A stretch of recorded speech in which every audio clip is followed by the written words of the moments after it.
So Mike McDermott, and when I saw the proposals coming out, I was like, love to give this talk.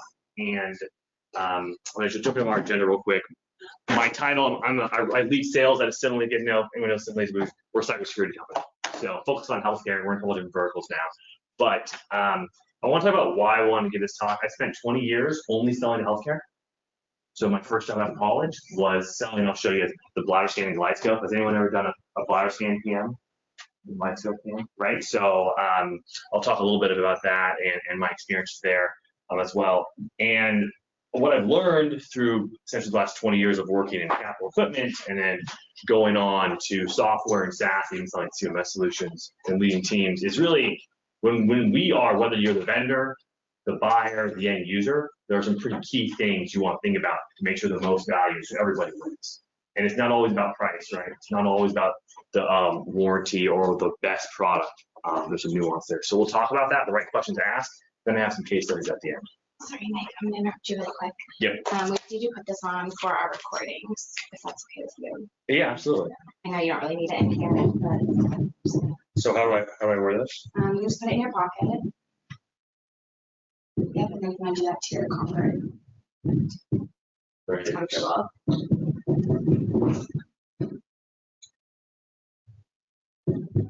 Does this work? Perfect. Yes. Can you guys hear me, by the way? Yeah. It's probably better now. All right. Awesome. So Jim Rohn, probably some of you have heard of him. He's written a bunch of books. They're definitely worth reading, especially if you want self-development and personal leadership, if you're looking to adjust your career or do things a little differently. But when we think about communication, everyone, we can all talk, right? You can all say, hey, I want to do this or X, Y, Z, and that gets you so far in life. But the quality of the communication, how skillfully you do it, and what information you use when you communicate, really will be the difference between what you want to get done in your organization with the vendor, with the person you're trying to work with here in sales, is going to be really the difference, and that's how you work miracles. So why do I want to give this talk? When I was 24, I fell in love with healthcare. And what happened is I was selling that product of the GVL glide scope, walking this ER and twisted this ER doctor, this old doctor's arm to buy this product. He's like, I don't need this product because you guys know the glide scope was the video scope for innovation. And when I joined Verathon as a rep, we were maybe in 10% of hospitals. And now, I mean, we're on every floor of every hospital, basically everywhere. And it's almost a decade of company. And I twisted this doctor's arm and said, I don't need this, it's a waste of money. I can have this $3, metal laryngoscope. It's just as good as what you have. Younger doctors wanted it. And so, as a salesperson, I was aggressive and got the deal done. So 4 or 5 weeks later, I come back and just check in on the product that we had sold after it had been delivered. And I see this doctor. He was, you know that doctor who's angry all the time? If you don't call, I see the head's nodding, right? He's not happy. I see him look at me. He's like, in my office, and he was the chief of the ER, and so I was like, oh. So I walk into his office. I'm like, what happened? And a little, my heart was beating a little bit faster, and he said, sit down. And I said, so I sat down, and he said, I want to thank you, and I need to apologize. I'm like, well, what do you mean you need to thank me or apologize? And he said, Mike, we had a young girl came in last week, and we couldn't intubate her. We couldn't get the tube in. I asked for the glide scope. We got the tube in, and she just got discharged yesterday. And if you hadn't twisted my arm and sold me that product, she'd be dead. And I think about that, often, frankly, because I said, holy God, I'm just, 24, out of college. What do I do? I'm a salesperson. And I realized that, like we're all here in healthcare. Healthcare is difficult. It's hard. It's hard if you're a vendor. It's hard if you're an employee. It's hard if you're, everyone, right? It's difficult. But here, everything we do, the equipment you guys touch as BMEX, what we do truly affects human life. And so I think it's a really important, powerful thing. And so that's why I stayed in healthcare and I love being in healthcare because what we do matters. And so from Verathon, I wanted to get in tech, so I joined Connective, which was a CMS acquired by Accruent.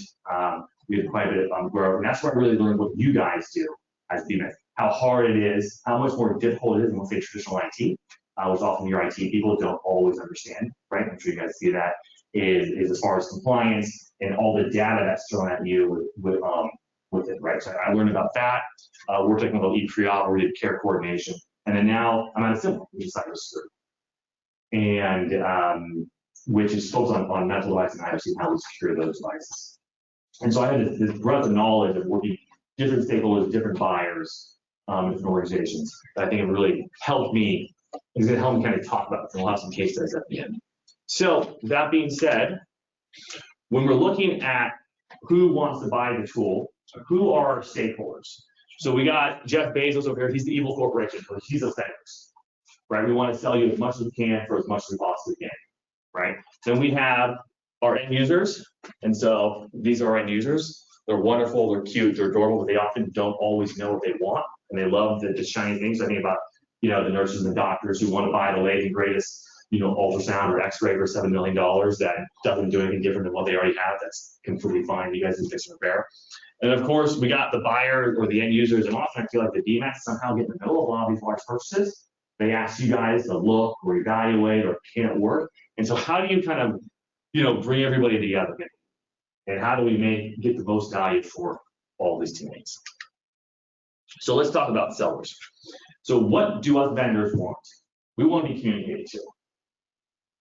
Has anyone here ever blocked a salesperson's emails? Like put them on spam? Any hands? No, maybe I see one hand. Okay. So some salespeople are, not pleasantly persistent, but annoyingly aggressive. And there's always that fine line. And what I think the best way to control us vendors, guys, is communicate and also make them help you. Your best vendors, the best products, best companies will be able to give you data and provide things to you. And I'll send some questions later on that will allow you to better identify what the right product and vendor is and the best support for your organization and the best experience for the end users. Now, big thing with us is set buying expectations. If you're asking for quotes, don't let them think, hey, it's gonna get bought this month. It might not happen until next year, right? So make sure they know so they can communicate that. That will avoid unnecessary confusions. And the other thing is also tell them what you need. The big thing here is, and I'll talk more about this, but you guys can always ask for a reduction in price. You can always ask for more value. Very rarely, as long as things communication is happening properly, a vendor can't give a little bit more. They can't do something extra, especially if they want a partnership. Health systems, considering, when I joined, 15, 20 years ago, there was maybe 3,000, 4,000 different health systems who were individual buyers. Now there's just over 1,000 because of all the consolidation. So when any vendor who works in healthcare is thinking about enterprise system wide, so that's really where not just the purchases are being made, and you guys know this, but also the value your organization, whether it's a $500 warranty or a $500,000 piece of equipment or software solution. That's really where the vendors see it. So know that you can get things at all levels. All right, end users. They don't know what they don't know. We all are parents. How many people are parents here? Okay, couple parents, right? So I think about, I have two, like a 5 and a 7-year-old, and I think about how many things I can't manage or how hard it is just to have kids. But if you have kids, you got to also treat patients. Or you're dealing with, you guys do what, the 10,000 different medical device models and everything you do. It's hard, and so you can't know. So they don't know what they need to know. So if you're helping facilitate that buying process, be the advocate to give them pertinent information. They need that guidance on what they should be looking at. And if you can use tools and data to narrow it down, that's going to be a win. And of course, guys, always use a process.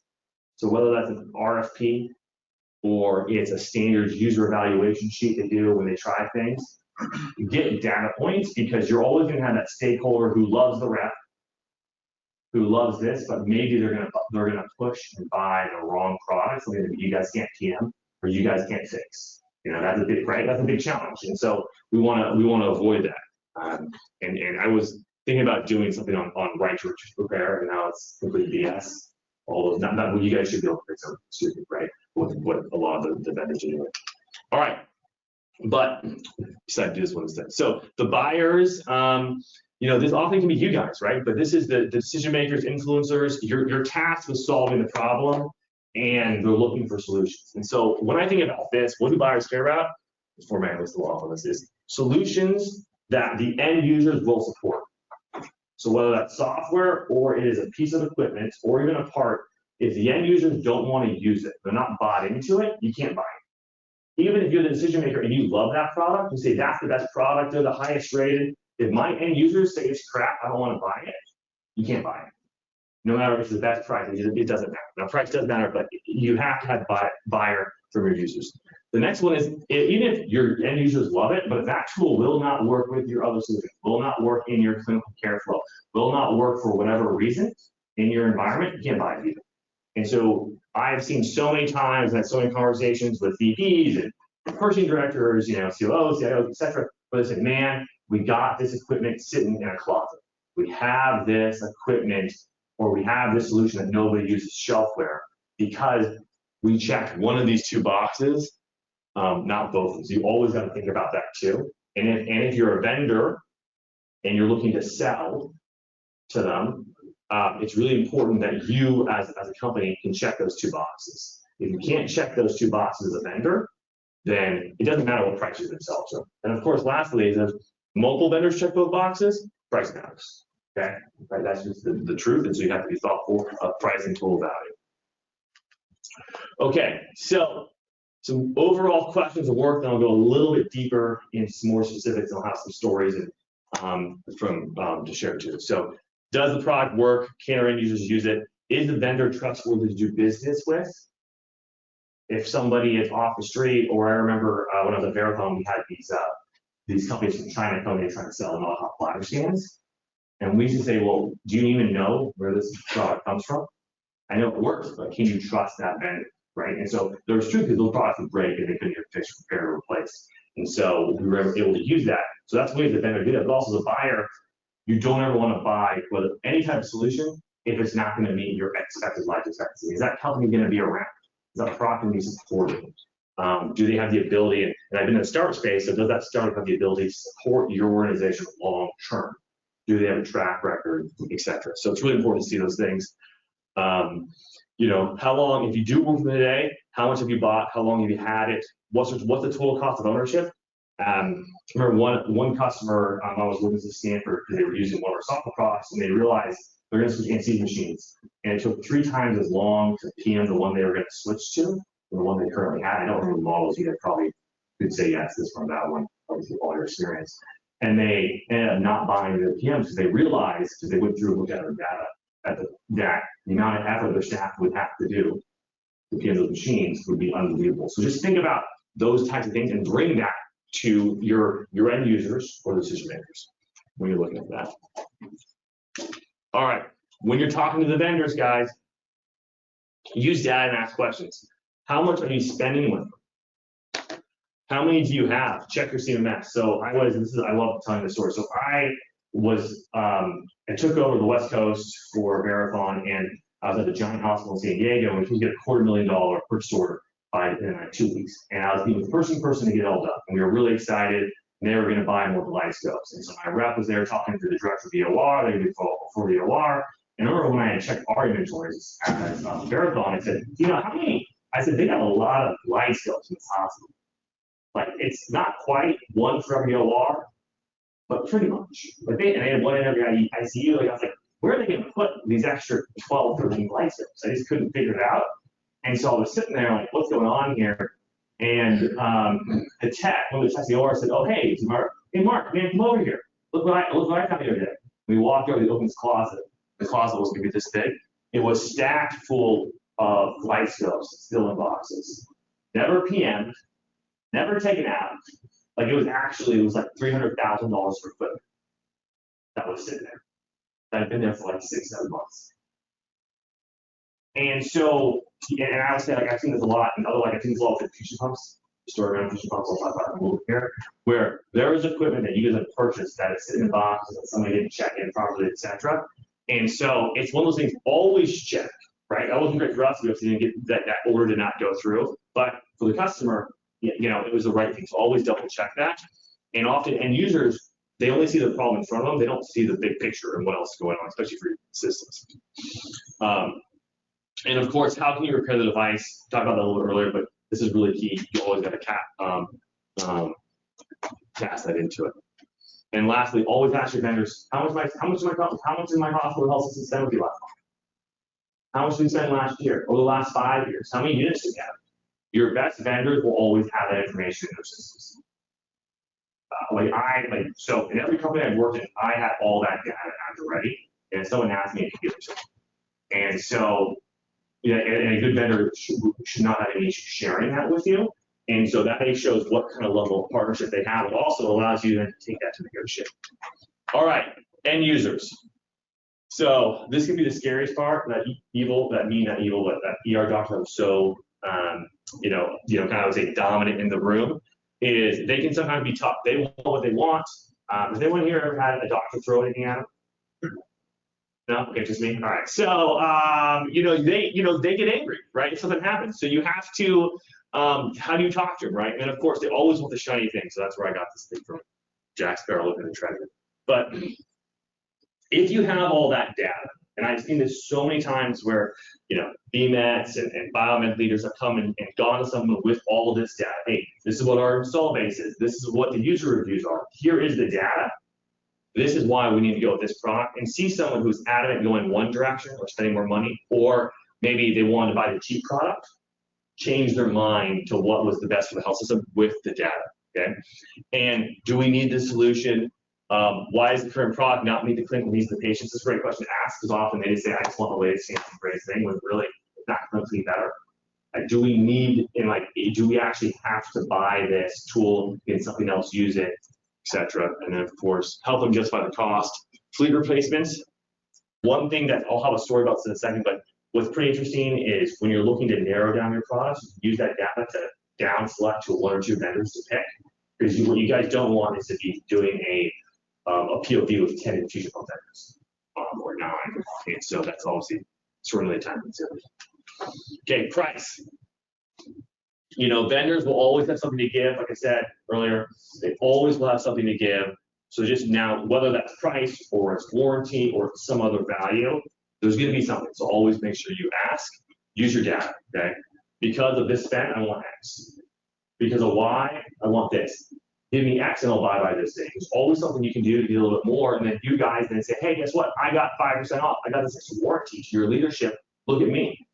Look what I did. And so I think, for any of you that are in leadership roles, you should track that. You should bring that as part of your KPIs. I saved X to this health system by negotiating. And they say, well, great, with this GPO. Great, well, you can still negotiate around the GPO. And there's still things you can do within, whether it's an HPG or whatever it is, you can still negotiate around it and get more value for your system. So just know there's always something you can do, and it comes back to with the vendor, work with them. If you communicate properly, they'll be able to help you out.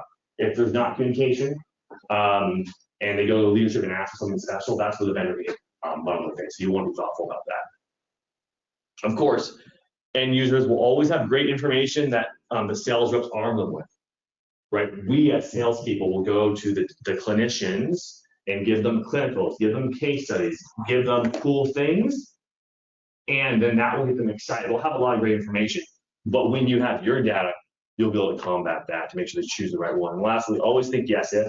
I think it's the key to income negotiation. I use a lot with my wife or my children. Yes if is you got to always think, hey, yes if you do Y. And for you guys, yes, I will buy a product if I get X from you. And if you use them in that, you will absolutely get a better value for your system. All right. So if we do this, this is what we'll be. We'll be all at campfire. We'll be hanging out. We'll be having a great time together and enjoy ourselves. So with this being said, I got 3 real-world case studies I want to walk through with you. So one is on a warranty and service agreement. Then another one is a capital equipment replacement. And lastly, on an RFP process. So these are things I used recently from our Asimily customers. And so we have a little bit more of a cybersecurity event. I'm sure cybersecurity is becoming more and more of a thing for everyone, whether you're a vendor or a buyer. So one of our customers, their Philips was saying, hey, you need to upgrade from Windows XP to 7. Okay, so those are both outdated operating systems, but I guess they would support Windows 7 and XP or for patching or whatever they're doing. But they currently, the hospital used XP, and they had 5 CTs, so it was $70,000 annually for this. The software upgrade was really for security. The sales rep trying to sell it had the chief of radiology was freaking out. No one wants their devices hacked. They said, we got to do this. It's not safe. It's not secure. Now, since we were on their network, we actually knew how secure their devices were. And so they went to us. So one thing, guys, is that the data, thinking about how to get data, it's not just the data that you have from your CMS or from the vendor. It could be from another third-party vendor who has data about the devices, right? So if you use Glasswing can have great data too. They're not a cybersecurity vendor, they're one of our partners, but it's, this is the data you can use. So what they said is, hey, what is risk assessment? So we have a tool that allows you to do risk assessments on devices, et cetera. And long story short is when they looked at, they ran a risk assessment, they then checked and said, hey, after we've done our device hardening with how our solution works, they found out that actually upgrading made them less secure. And they showed it with the main Phillips, and Phillips said, yeah, you're right. For your environment, you're less secure. So they did not buy it. This was going to get signed, but they were going to buy it. And so the thing is that this is where having the right tools and the right vendors give you the right data is really important. But this is a simple thing where it's a, literally it was like 10 minutes. They had the data. They realized this was the VP of clinical engineering realized that this was the best buying decision for this customer and was able to share it. Where beforehand that 100% would have been purchased. And so that's $300,000 that goes back into the budget. The hospital saves and is able to put in some of the purchases. So then the next one here is a big hospital health system. So something we Asimily do is we send the network and we tell you where all your devices on, off, etc. And we just pure utilization. It's on the network we can tell. And one of this is a large health system. They're looking at making this, like, I think it was a $2 million PO. I think it was $2 million PO to buy a bunch of extra infusion pumps because the nurses were saying, the CNO, the health system saying, we don't have enough infusion pumps. We have inventory problems. I got nurses complaining, etc. And the VP of clinical engineering, he's been doing this for like 30 years. He said, we have so many infusion pumps. And he sees them, he visits the sites, he knows they're in pretty good shape. He's like, yeah, this doesn't make sense to me. And so his team reached out to Austin because one of his technician who works with our tool said, hey, I don't think we have a problem here. So what they found is that the utilization rate over a 3-month period for all their infusion pumps was 30%. So that meant that in any given day, 3 out of 10 infusion pumps were being used. So 7 weren't being used. It could be different, right? Which is roughly 30% of them were being used in a given day. And then he also realized that 15% of their, and then you compare that to their CMS, 15% of their infusion pumps were never turned on over 3 months, ever turned on. So he said, where are these infusion pumps? So he goes to CNO, he says, hey, CNO, I know we want to approve this purchase. I'm happy to sign it because it was in his queue to sign to their DocuSign process. I'm happy to sign it, but I don't know if we need this.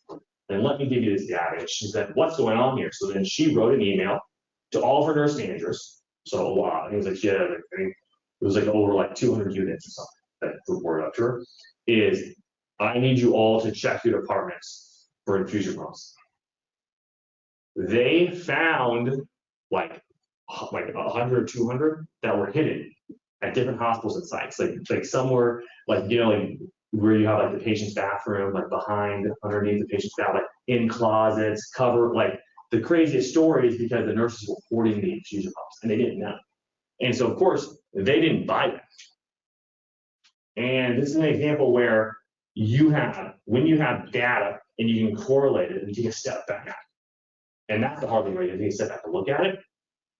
You're able to drive tremendous savings for your health system. Okay, last one, guys. How do we deal with an RFP process? No one wants to deal with 10 vendors. It's a pain, it's a lot of work. You want to narrow it down. What should I get? So this is another example where a customer says, oh man, I got to do a security review because the nurses want to bring in every infusion pump maker. So they're going to bring in 9 infusion pump, different infusion pump models to evaluate in your health system. And he had to do a security risk assessment on every device. And this health system dots every I, crosses every T, and their assessments per model, if you can imagine this, take up to 100 hours. Okay, so they are extraordinarily thorough what they do around the security assessments, and they invest in one of our tools because we really reduce that time. So he basically said, hey, we were talking, we were evaluating this, like, can I use your tool to help solve this problem? So what he did is he took our tool within 2 or 3 hours of putting those 9 vendors in, he was able to go to his leadership and narrow it down to, I think it was three models that they would be allowed to look at in their source, because the other 6 or 7 could not be secured in their environment. They felt that they were not safe for multiple reasons to be in their environment, using their policies, etc. So they were able to massively reduce the man hours and also the time of the staff to evaluate. You guys know it's a lot of time for the end users to look at all those, everything they have to do to save it. And what's so cool is the CIO, for us at least, is the CIO and CISO said, you guys, any of the CIO said, this security product knocked 3 months off our evaluation process. And part of this too is we want to save money. We want to also make sure we have the best value. We also want to save people's time. You know, time is the one thing in life you can't get back. And so when you have the right data, and going back to, and the right tools, and you work with your vendors, and not just, you know, not just the vendors trying to sell you, but there's other mutual vendors that maybe will help you in this process, you can really achieve an amazing amount of savings and value for yourself, but also for you guys. VMEDs, this is the value where people get promoted, right? So the gentleman who we worked on this, he ended up getting promoted. This is one of the reasons why, is because he was able to show that value where they said, okay, wow, you thought outside the box and we're able to drive savings organization. So with this being said, guys, I'm done. Short, sweet, easy. I'd love to, if you guys have questions, share stories. I'd love to talk through anything you guys have. Yep. So do you have the detail to explain why not creating? So step into XP or XP. I was confused. How that it made them more at risk? Yeah. So do I, Mike McDermott, salesperson, off the top of my head? So essentially, the long story short is my technical guys can easily explain it to you, and I actually Google like a report right up on it. But basically, 7 has a lot more CVEs, so vulnerabilities that are exploitable than XP. And so an exploitable and a vulnerability, right, that's what a bad guy needs to get at you. Well, an exploit, so an exploitable vulnerability is how they get into your system. And so something that you guys hear, we hear a lot about security, I just need to segment all my medical devices. That's bullshit. You don't have to. Most vulnerabilities are not exploitable. And so when you're looking at devices, it's only what's actually exploitable on that device in that specific environment. In our big systems, 10, 12, 20 hospitals, what helps, they might have one device, the exact same model device, software, everything at one facility that is a 2, and another one facility at a 9 because of how the network's set up. Okay, so it's how the bad guy can get into that device. And so for that hospital and how they had things set up and the exploits, that's why it was less secure to upgrade. So I think for our customer base, they always always fill the flag on any warranties or upgrades. Anything which is often not worth the paper it's written on. And I really mean that. And it's just you can do a lot of things to secure the device without having to pay. Other questions? And I'm happy, by the way, to share more information and email you stuff. All right, we've got no other questions. I'll free you guys. I just work in the government. DLA has decided they're about 10. They decided they're going to change we have a currently good system, right? Yeah. And they decided they're going to replace it. Because at the end of life, buy the same company over again. But they decided they're going to change vendors completely, remodel it, plus everything. Not much you can do with big boys decide you're going to buy group things and then say, this is the new car you drive. So I think if decisions are already been made, there's not much you can do, right? If you feel like, hey, there's no value for our systems, I think that's where when you get older pieces of equipment and if you're involved in the process, it's always good to throw the flag and say, hold on, like why are we replacing this? Why do we have to? And so you said you work for the government. I know I've had multiple stories of finding boxes of equipment from my past in the VA, never opened, and then them replace that equipment. Because they couldn't, that's, this happens. The government is definitely a different beast, is what I will say. But I think that whether you're an individual BMAT or a leader, you should surface this. It will help you in your career as you move up. It shows that you're thinking, trying to help out, but also it's the right thing to do because sometimes these leaders, they don't know. There's the sweet wheel gets to grease. That's how this is happening.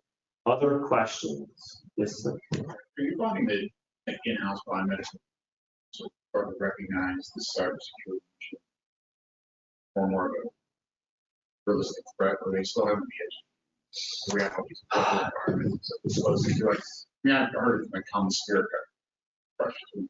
Yep. So no one saw that coming, and they didn't react well once it happened. I guess how do biomeds position themselves well? The answer, when that happens. So I think this is a good question. So I think yes, biomeds are caring a lot more about cyber for sure. That is absolutely a thing. I think that the maturity of every group is different. When it comes to like how do you respond to an attack? Well, it's about being proactively secure. And so, I'll say we as Asimily, this is kind of one reason why people pick our company, is we provide standardized hardening recommendations to proactively secure every device on your network that don't require a lot of the things that VMS can do, not just yet segment. And so that's, I think, an important thing is on every device you have, what can you do beyond what the manufacturer recommends? Because often what the manufacturer recommends, there's a lot more you can do to secure the device. And it's not just about patches, because patches do not come out from medical equipment. So if you're going to patch and segment your way to solve the security problem, you're not. Then you have to think about what's in the middle of it around device hardening. Does that answer the question? Yeah. I've seen them sitting in lots of POC committees where bring up a question. Oh, white team department, yeah, the red team, blue team, yeah, we check all this stuff. Right? No, that stuff I'm talking about. They don't get it. Yes. So you're talking about. So I think that what's interesting is when I first got into this space, we had some biomeds that were really worried that were trying to push. And then you'd see like the biomeds got it, but then the ISIT people did not get it. They said, well, we got a firewall, and we have red team, we're okay. It's like you're not, because once the bad guys in your network, you're done for. And so I'll give you an example of a hack. I don't want to name the health system, and this isn't. And I heard this is I know one of the board members of the health system. They're not a customer. They're not one of our customers. Is they had an individual contributor biomed tech, or imaging tech, come out to fix at a remote location one of their imaging devices. He stuck a USB drive into the PC for that imaging device to do a PM or something. He was also using that USB stick for his for like something on his personal computer that had a virus on it. He brought down an entire health system. Okay, they had to shut down ORs. They had to transfer patients. There was patient incidents. Okay, they obviously lost a tremendous amount of revenue for the organization because one person stuck a USB in. One person. And the thing is that because this health system they had all the great firewalls, but they did not have a way to monitor medical and IoT devices, that virus spread loudly throughout the network and nobody knew until it was too late. So it's really scary. And the truth is that USB port should never been open, should never been allowed to, you should never been allowed to put a USB in. That's what you should get out. And so I think that these are the things that, you as BMAX, you got to really kind of think about and educate because they don't realize often people don't know what they don't know. And so it's I think the first ransomware happened back in the conference. They all have these CDs that they put all yeah, no, anything about hacks. Half of all hacks come from emails. The other half come from devices being infected. So whether that's a trusted vendor tunneling in to upgrade and they're infected, it comes in that way, whether it's a gentleman with USB stick. There's a lot of ways devices can be infected, but but it's something for sure. And that's also for BMS, it's a way for you to drive more value for what you're doing. To show, hey, this is what we're trying to do as an organization to be proactive. Awesome. Any other questions? Well, guys, I really, thanks for the opportunity to do a little education. Hope you guys learned one or two things, and I love talking about all this stuff. So anytime, if you guys need, hey, how do I negotiate with this vendor? Let me know. I love talking about that. All right, thanks everybody.